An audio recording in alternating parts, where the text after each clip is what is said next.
Hi, everybody. Welcome to Phil and Dave's Excellent Adventures. Just Dave. Today, I'm talking about Doctor Strange 2, the Multiverse of Madness.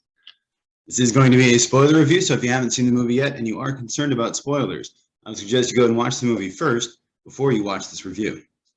Doctor Strange 2 is the sequel to Doctor Strange. It also follows up the events of WandaVision and basically follows Doctor Strange as he goes to help America Chavez, who is being attacked by, again, spoilers, Scarlet Witch. So as far as what I liked about the movie, overall the cast is great. Benedict Cumberbatch does a great job as Doctor Strange. He plays him in, I think, 3 different universes and does a great job in all of them as far as I'm concerned. Elizabeth Olsen, always a great actor, and she's probably one of the best in this movie. She kind of steals the show. It was good to see Chiwetel Ejiofor in here again. I know he played Baron Mordo in the first one. We haven't seen him since, so it was good to see him here again. Rachel McAdams is great in this. She's, again, a great actress, and her role is really expanded in this movie, much more than it was in the previous movie. So we actually got to see her do some action and kind of get involved, as opposed to just being a surgeon like she was in the first film. And I really liked that. Benedict Wong, of course, is great as Wong. And we've got Xochitl Gomez as America Chavez. I think she mostly did a pretty good job. I think the costumes in this movie were overall really good. I especially like Doctor Strange's costume and Wanda's costume, as well as America Chavez's. There's a lot of horror elements in this movie, which makes sense because it is made by Sam Raimi, who's, of course, got a background in horror. He started out with the Evil Dead movies and the Army of Darkness as well. There's a lot of fun to this movie. It's just sort of a kind of a fun movie. Granted, like I said, there is a lot of horror, and I can see it being sort of upsetting for younger viewers, but doesn't bother me in the slightest. And it was just a really fun, entertaining movie. There's also a lot of unexpected things that happen in this movie, which I enjoyed. You know, for the most part, I felt like I kind of knew where it was going, and I could have maybe wanted a few more twists in there. But yeah, it was fun. It was good. I liked it.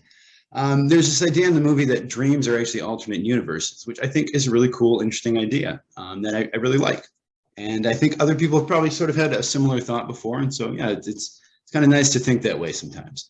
Overall, the music is great in this. Danny Elfman did the score. I didn't realize he also did Avengers 2 Age of Ultron. But yeah, his score in this is really good. He does a lot of really cool stuff with the score and with the music. There's even a scene where they're sort of fighting with music. That was really cool and really well done. The Illuminati show up in this, which is comic fans are familiar with the Illuminati. It's usually Black Bolt, Mr. Fantastic, Black Panther, Professor X, and a couple other people in there. This Illuminati was slightly different because they had Captain Carter and Monica Rambeau, and I think they said she was Captain Marvel, but Monica Rambeau has been various different superheroes in the comic spectrum, Photon, a bunch of other ones, and Baron Mordo is one of the Illuminati as well. Again, spoilers, we got to see John Krasinski in there as Reed Richards, and they brought back Anson Mount as Black Bolt, which is cool. When John Krasinski showed up in the theater, the theater I was in, it erupted into applause. They were really excited about it. And I know people have been talking about him for a while. I'd heard rumors. I actually, unfortunately, saw on YouTube a clip of it. I didn't mean to. It just popped up there. So, but yeah, and then some people seem to be upset by their deaths. I didn't. I actually really liked their death scenes. And I thought, in particular, Black Bolt's death scene was really cool. And Captain Carter's death scene was cool, too. As far as what I didn't like about the movie, I found it a little hard to empathize with Wanda's character. I realized what she had been through, and I watched WandaVision and everything else, but it still seemed a little hard for me to relate to the fact that she's upset because the children that she invented in her mind with her android husband aren't real. I mean, and she gives this whole speech about, oh, well, you know, if you break the rules, you're a hero, and if I break the rules, I'm a villain. That doesn't seem fair. Well, yeah, Doctor Strange broke the rules to save half of all life in the universe. You broke the rules to save your made-up children with your robot boyfriend. It's not the same thing. Come on. I think it also kind of feeds in the whole like women are crazy thing, which is not a good look for Marvel, especially in a movie where they're trying to kind of give women more roles and make them more empowered. And then you go, yeah, but sometimes they're crazy. What are you going to do? Overall, I didn't like the humor in this that much. I mean, Bruce Campbell was great seeing him in here. And he's always funny. And there's some stuff like the Carl joke with Baron Mordo, I think was really good. But other than that, a lot of the humor didn't really land for me so much. I didn't think the stakes were great in this. I think the issue you have with the multiverse is that the stakes aren't really there anymore. Because, okay, say Wanda dies, which she does die in this one. Probably, possibly, who knows. Okay, cool. We can just go to another universe and get a new Wanda or get a new actress to play Wanda. It's kind of the same issue I had with Rick and Morty when they did the C-137 thing. And it's not surprising. Michael Waldron, who wrote this, also wrote for Rick and Morty. God, there's a scene toward the end where she finally sees her kids in another dimension. It might be the Wandaverse dimension. We don't really know. And the kids just kind of like hide behind the railing of the stairs. It looks really stupid. It looks like something you'd see in a play or something. I really think they could have found a better way. They could have had her chase them, into another room or something. But just having the kids to run behind the staircase and stand there cowering was a stupid choice. There's this sort of kind of scene between her and America Chavez that was pretty cringy. I can see maybe kids would think it was funny, but I didn't care for it. And Benedict Cumberbatch's hair, you can see it behind me there. I don't love it. I don't love the white streaks, the way they put him in there. I think there's a way they can make him look a little more natural and a little less sort of, obvious. It doesn't really deal with the Spider-Man No Way Home fallout at all, which is odd. It should have. The trailer sort of made it seem like that's what it was. And no, they don't really address it. Now, this movie, I guess, was supposed to come out before Spider-Man, so it kind of makes sense why they didn't do that. The COVID stuff pushed them back. I would have liked to see more universes in this. We really only see maybe 3 or 4 different universes. I think, when I heard Doctor Strange in the Multiverse of Madness, I expected him to be, traversing through multiple different universes and seeing all sorts of different characters from all sorts of different things. And not much. Most of they just go to one other universe where they spend most of their time. That's one with the Illuminati.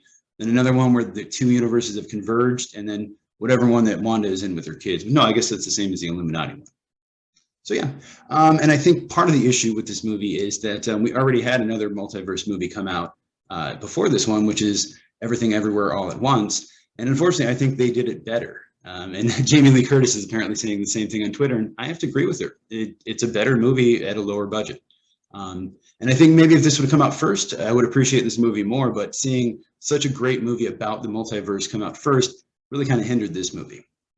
Other than that, Sam Raimi directed this, as I mentioned. He did the Spider-Man 1, 2, and 3, the Tobey Maguire ones. And of course, Evil Dead, Army of Darkness, A Simple Plan, For Love of the Game, did a bunch of movies. But this is his first movie in 9 years since the Oz movie he did with Mila Kunis and James Franco. So I think he was a little upset by Spider-Man 3 and was kind of hesitant to get into the superhero universe again. So I'm glad he did. And like I said, it is a Sam Raimi movie, and you can tell it's a Sam Raimi movie. Throughout, he does a lot of Sam Raimi stuff, Dutch angles and practical effects and, this sort of slapstick humor that you see in a lot of the Sam Raimi movies. Like I said, we get to see Bruce Campbell in here as Pizza Papa. He was great in here. He beats himself up, which, again, is sort of a throwback to Evil Dead 2 and Army of Darkness, where he kind of beats himself up a bit, and, of course, Three Stooges kind of stuff. We get to see Sam Raimi's 73 Oldsmobile Delta 88, which has been in all of his movies except for The Quick and the Dead, because that was a cowboy movie set in the 1800s. But it's one of the cars floating around in the 2 universes that have merged. Like I said, Michael Waldron wrote this. He before this worked for Loki and also Rick and Morty. There is a question, I guess, that what happened to Vision? At the end of WandaVision, we see White Vision kind of come up and he takes off. I expected him to show up at some point in this movie. And maybe help Wanda or stop Wanda, but no, he didn't. So I don't know if they forgot about him or what. They do reveal that America Chavez has lesbian parents, which is cool. It did seem a little shoehorned in there. It seemed a little like they were just kind of, virtue signaling. But apparently that got Saudi Arabia to want them to censor the scene. They refused, and so now they're not showing it in Saudi Arabia. So good for Marvel, I guess. I mean, there's still corporate overlords who are terrible people, but they pick their battles. I don't know. It was also denied release in China, as the last 5 Marvel movies have been. China doesn't like a lot of stuff with ghosts and magic, so I assume the magic and the zombies in this one was probably a big part of that. But it's good to see Disney not kowtowing to China, because it is a big market. There's a lot of people there. The movies can make a lot of money, but I guess seeing them stick to their creative guns is good. Granted, I don't know if that's exactly what it is, but good stuff. There's a monster in here that looks like Shuma-Gorath, but it is not Shuma-Gorath, technically. Robert E. Howard actually still has the rights to Shuma-Gorath because it appears, or it's a line in one of his Conan books. So they had to change the name of the monster to something else. I don't remember what it was.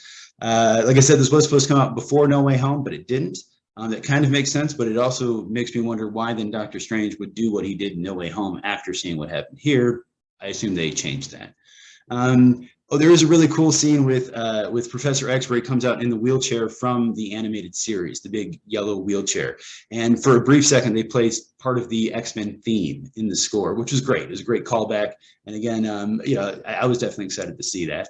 I do think it's important to note, though, even though they used the X-Men animated score, and even though they've got Patrick Stewart, this is most likely not the Fox Universe's X-Men. If nothing else, for the fact that red doesn't mean go in the Fox Universe X-Men movies that I remember. So I think some people were maybe upset the way that the Illuminati died so quickly. But just because they died in this doesn't mean that they're dead, that they're going to be dead. Good thing is, we saw John Krasinski as Reed Richards. A lot of people wanted that. And it seems like because he was in this as Reed Richards and every other character from the Illuminati has played those characters in another media or another series of films in some way, it leads me to believe that John Krasinski is going to be the Marvel Universe's Reed Richards going forward, which I'm good with. I think there was times in this, which he's not in it for very much, where I was still reminded a little bit of Jim from The Office. I think it's hard to kind of get past that.